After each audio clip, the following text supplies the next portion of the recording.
Photo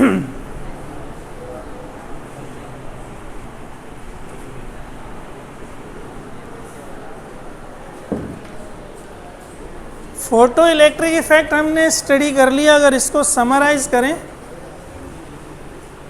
तो photo electric effect में जो नॉर्मली रेडिएशंस यूज़ की जाती हैं अल्ट्रा वायलेट, वायलेट के बाद हैं। यहाँ मैंने एक चार्ट बनाया था अगर आपको याद हो।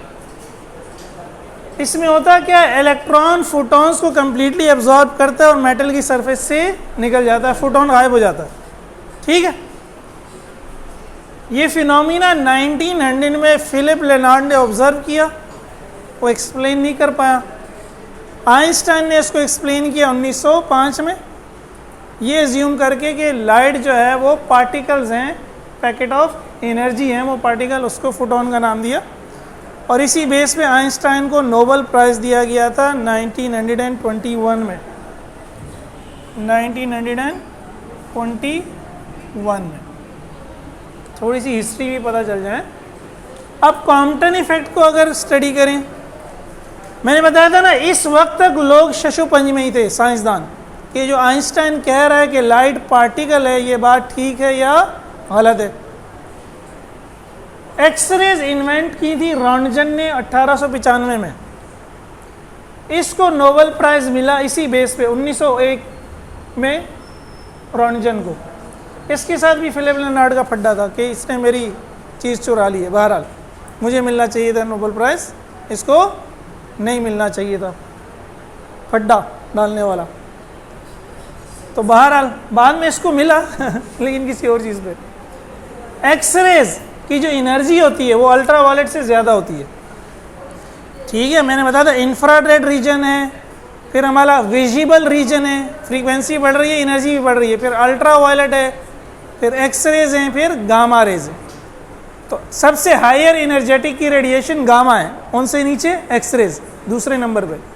तो ये 1895 में याद हुई थी। अब जब एक्सरेज को डाला जाता है किसी मेटल की सरफेस पे, तो उसमें भी रेडिएशंस जो हैं वो पार्टिकल की तरह इंटरेक्ट करते हैं, लेकिन फोटोन कंप्लीटली गायब नहीं होता, फोटोन स्कैटर हो जाता है। जिस तरह आप ब्लेड खेलते हैं ना, ब्लेड वो स्नूकर एक बॉल को दूसरे बॉल से मारते हैं, तो जब पहली बॉल दूसरी बॉल से टकराती है वो दूसरी बॉल को मूव करा देती है, खुद भी कहीं चली जाती है, खुद भी गायब। इसको स्कैटर होना कहते हैं ना। ये बॉल आई, इसने इसको भी पुश कर दिया, खुद भी कहीं और चली गई। ये हो रहा है किसमें, कॉम्पटन में। फोटो इलेक्ट्रिक में क्या हो रहा है, ये जब इसके पास आया तो गायब ही हो गया, फोटोन क्या हो गया, इलेक्ट्रॉन ने उसको कंप्लीटली क्या कर लिया, एब्जॉर्ब। ये दोनों में बहुत बड़ा फर्क है। क्यों? क्योंकि इसकी एनर्जी क्या है, ज़्यादा है।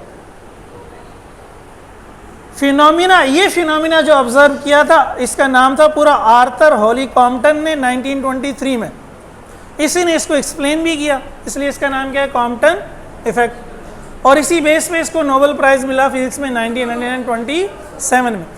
तो कॉम्पटन इफेक्ट ने, कॉम्पटन फिनोमिना ने ये प्रूव कर दिया कि आइंस्टाइन ने जो बात की है वो ठीक है, रेडिएशन जो हैं वो पार्टिकल नेचर के हैं, पैकेट्स ऑफ एनर्जी हैं। कब? जब वो इंटरेक्ट कर रहे हैं, जब वो किसी मैटर से क्या कर रहे हैं, जब वो ट्रैवल करते हैं तब वो वेव्स ही होते हैं।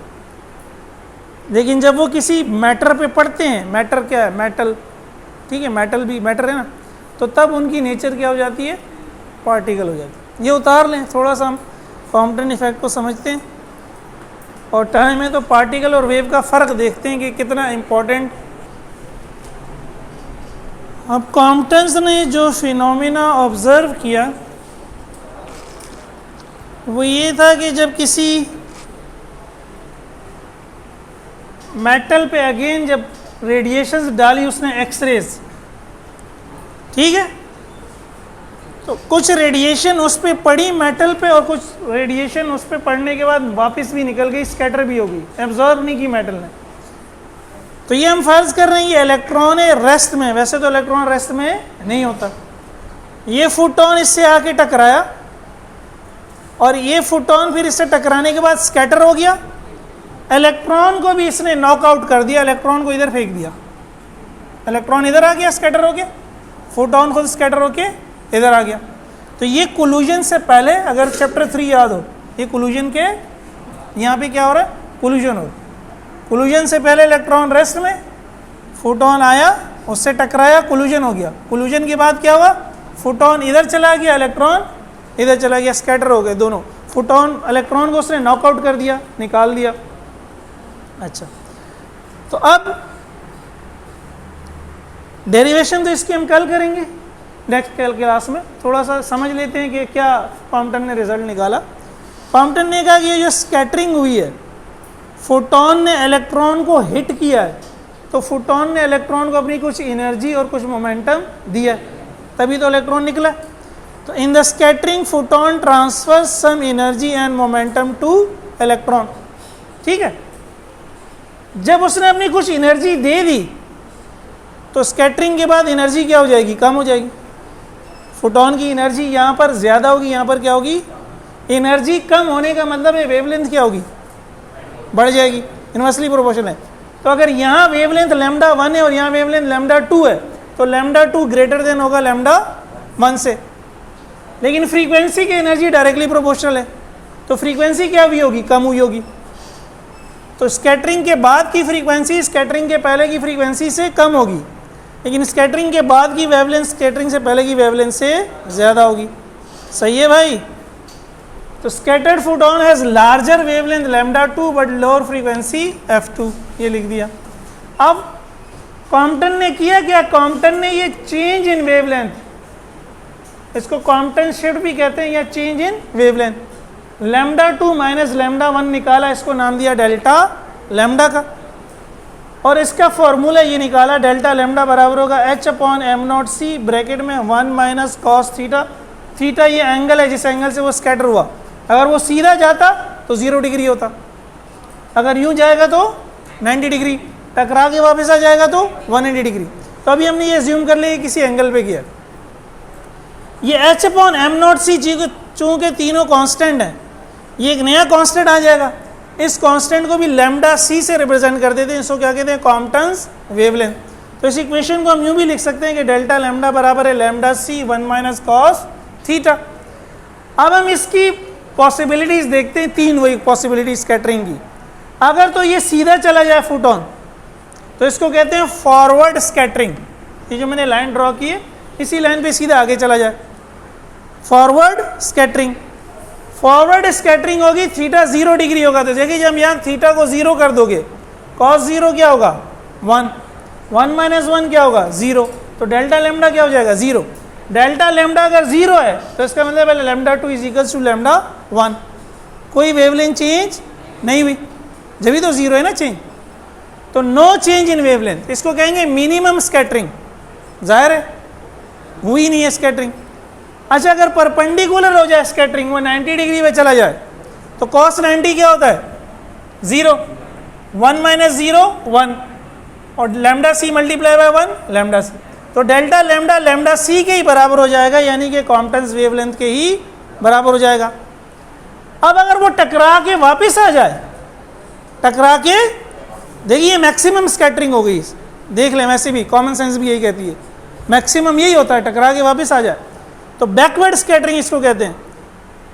कॉस 180 होता है माइनस 1, तो माइनस माइनस क्या हो जाएगा प्लस, 1 प्लस 1 क्या हो जाएगा 2, ये हो जाएगा 2 लैम्डा सी, ये क्या हो जाएगा मैक्सिमम स्कैटरिंग। तो ये वो सारे पॉइंट्स हैं जो MCQs बन सकते हैं, इस पर क्या बन सकते हैं, MCQs बन सकते हैं।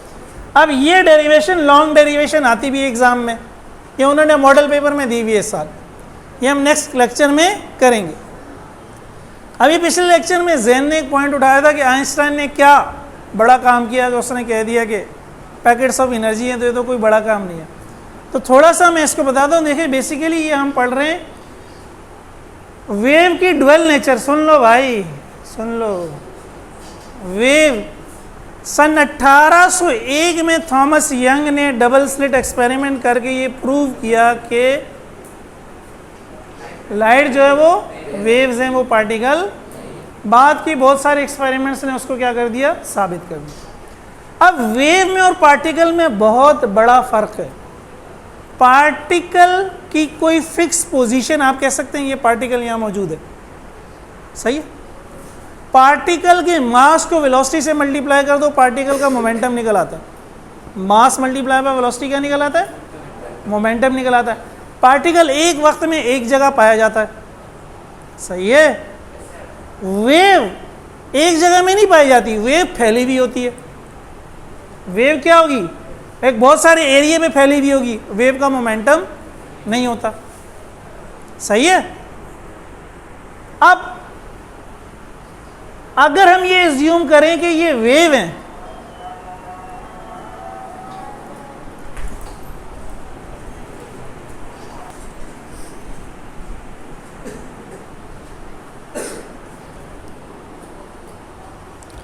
यानी अगर फोटो इलेक्ट्रिक इफेक्ट को ही ले लें, अगर हम उसमें ये एज्यूम करें कि जो रेडिएशंस पड़ रही हैं वह वेव की तरह पड़ रही हैं, तो वेव क्या करेगी? वेव तो पूरा एक साथ जाएगी, वेव में पार्टिकल्स नहीं है, तो इसका मतलब है वेव पूरा एक साथ पूरे मेटल को क्या करेगी? हिलाएगी। तो इसकी मिसाल यूँ समझ लो कि जैसे दरख्त पे आम लगे हुए, दरख्त पे, और आप उनको हिला के आमों को क्या करना चाह रहे हैं? गिराना चाह रहे हैं, समझ रहे हो। लेकिन इस तरह से जब एक्सप्लेन करने की कोशिश की गई तो फोटो इलेक्ट्रिक इफेक्ट एक्सप्लेन नहीं हुआ, फेल हो गई थ्योरी। आइंस्टाइन ने क्या कहा? नहीं, आप ये ज्यूम नहीं करो कि वेव जा रही है, आप ये ज्यूम करो कि एक पैकेट जा रहा है। यूँ समझो कि आप गोली का निशाना लेके इलेक्ट्रॉन को हिट कर रहे हैं। पैकेट क्या? बुलेट है। तो बुलेट जिस आम पे पड़ी वो आम गिरा, तो यही हुआ, जिस इलेक्ट्रॉन को पैकेट मिला वो क्या हो गया? निकल गया। और उसकी एक्सप्लेनेशन क्या रही? कामयाब रही। तो ये बहुत बड़ा फ़र्क है। इसी तरह इसकी डेरिवेशन हम देखेंगे नेक्स्ट क्लास में। इसमें हम एज्यूम करते हैं law of conservation of energy और law of conservation of momentum photon के लिए, तब इसको हम एक्सप्लेन कर सकते हैं। वेव के लिए तो हम मोमेंटम निकाल ही नहीं सकते। वेव के लिए तो मोमेंटम, अगर हम रेडिएशंस को वेव समझें तो वेव का मोमेंटम नहीं होता। मोमेंटम किसकी प्रॉपर्टी है? पार्टिकल की। तो क्लासिकल फिजिक्स इस फिनोमिना को कभी भी एक्सप्लेन नहीं कर सकती। वो तो वेव को मोमेंटम असाइन ही, ये तो आइंस्टाइन ने कहा कि पार्टिकल एज्यूम करो। जब पार्टिकल एज्यूम करो तो फिर आप उसको मोमेंटम दे सकते हैं। तो ये बहुत बड़ा मेजर शिफ्ट था, बहुत बड़ी छलांग थी जो आइंस्टाइन ने लगाई थी कि क्लासिकल वेव्स को भूल जाओ। ये जो मैं बात कह रहा हूँ इस बात को मानो और इस बेस पे एक्सप्लेनेशन करोगे तो कामयाब हो जाओगे। और ना सिर्फ फोटो इलेक्ट्रिक इफेक्ट एक्सप्लेन हुआ, कॉम्पटन इफेक्ट एक्सप्लेन हुआ, आगे हम एक और चीज़ पढ़ेंगे, पेयर प्रोडक्शन। उसमें गामा रेज यूज़ होती हैं, वो भी पार्टिकल नेचर से एक्सप्लेन होगा, वेव नेचर से एक्सप्लेन। तो ये सारी बातें ये प्रूव करती हैं कि वाकई रेडिएशंस पार्टिकल नेचर की हैं। लेकिन जब रेडिएशन या लाइट एक जगह से दूसरी जगह ट्रेवल कर रही है, जो ट्रेवलिंग के फिनोमिना है, वो दीवार से टकरा के वापस आ रही है, ये क्या है? रिफ्लेक्शन। वो गिलास के अंदर दाखिल हो जाती है, ये क्या है? रिफ्रैक्शन। ये फिनोमिना पार्टिकल नेचर से एक्सप्लेन नहीं हो सकते, ये फिनोमिना एक्सप्लेन होंगे वेव नेचर से। इसी को कहते हैं वेव पार्टिकल ड्युअलिटी। तो जितने भी ऐसे फिनोमिना जिनमें रेडिएशंस एक जगह से दूसरी जगह ट्रेवल करती हैं, उनमें हम एज्यूम करेंगे कि लाइट या रेडिएशंस वेव हैं, तब हम उनको एक्सप्लेन कर सकते हैं, वरना एक्सप्लेन। लेकिन जब वो इंटरेक्ट करेंगी, मिलेंगी मैटर से, खासकर अपनी एनर्जी ट्रांसफ़र करेंगी, उस वक्त हमें एज्यूम करना पड़ेगा कि उनकी नेचर क्या है, तब वो फिनोमिना एक्सप्लेन होगा। अभी तक कोई एक भी ऐसा फिनोमिना ईजाद नहीं हुआ है कि जिसमें हमें ये भी एज्यूम करें कि वेव है और ये भी एज्यूम करें कि पार्टिकल है। या तो वेव नेचर को एज्यूम करके फिनोमिना एक्सप्लेन हो जाता है, या पार्टिकल नेचर को एक्सप्लेन करके फिनोमिना।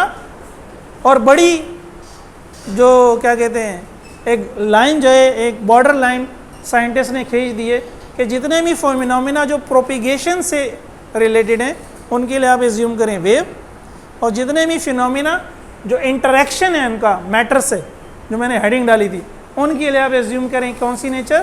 Particle nature. ठीक है, चलो।